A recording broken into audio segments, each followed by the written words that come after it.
70% লোক এখন ডায়াবেটিসে আক্রান্ত। আর এই আক্রান্তর কারণ হচ্ছে বিভিন্ন খাবার-দাবার এবং আম আমাদের আ বি বিভিন্ন খাবারের যে বিষগুলো, এগুলো কিন্তু লিভার, কিডনি এইসব এবং বিভিন্ন অর্গানকে ক্ষতিগ্রস্ত করছে। এছাড়াও ডায়াবেটিস সারানোর জন্যে তেমন কোনো কার্যকরী ব্যবস্থা কিন্তু আমাদের দেশে নাই। মূলত অ্যালোপ্যাথিতেই ডায়াবেটিসের কোনো ওষুধ নেই একমাত্র ইনসুলিন এবং মিটফর্মিন ছাড়া। আর এই মিটফর্মিন দিয়ে বিভিন্ন কোম্পানি ওই বিভিন্ন কেমিক্যালস যুক্ত করে এই ৪৬ ধরনের মিটফর্মিন তৈরি করেছে। কিন্তু মূল জিনিস কিন্তু মিটফর্মিন। এখন আমার বিষয়টা হচ্ছে যে ডায়াবেটিস সারাতে হলে যে জিনিসগুলো দরকার তার মূল জিনিসটা হচ্ছে ক্যালসিয়াম এবং ভিটামিন ডি। তো এখন ভিটামিন ডির নামে আমাদের দেশে যে ওষুধগুলো বিভিন্ন কোম্পানি বাইরে ছাড়ছে, এই মূল জিনিসটা হচ্ছে কলিক্যালসিফেরল। এই কলিক্যালসিফেরলটা হচ্ছে যে ভিটামিন ডি3 হিসাবে সাধারণের ভিতরে প্রচারিত। কিন্তু কলিক্যালসিফেরল এটা এটার যে সোর্স, সেই সোর্স অনুযায়ী আসলে কোম্পানি কিন্তু ভিটামিন ডি দিতে পারছে না। যদিও বলা হচ্ছে যে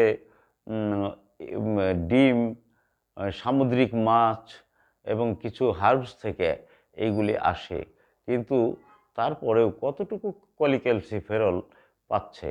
এখন আমাদের দেশে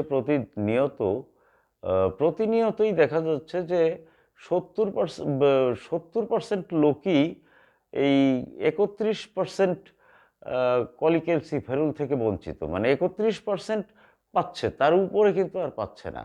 কিন্তু প্রয়োজন যেটা 100% সেটা না পাওয়ার কারণে এই ডায়াবেটিস আর সারানো সম্ভব হচ্ছে না।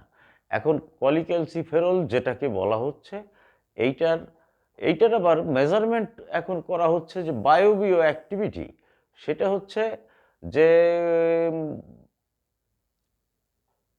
যে করা হয় যে ইন্টারন্যাশনাল ইউনিট আইইউ হিসেবে যে হিসাবটা করা হয়, সেই হিসাবে কিন্তু এই কোনো সাপ্লিমেন্টের ভিতরে ওই কলিক্যালসিফেরল সেইভাবে নাই। কারণ এটা খুব কস্টলি এবং বিভিন্ন সোর্সগুলো কিন্তু এমনই সোর্স যেখান থেকে এটাকে এক্সট্রাক্ট জোগাড় করা খুব কষ্টসাধ্য এবং বেশ কস্টলি।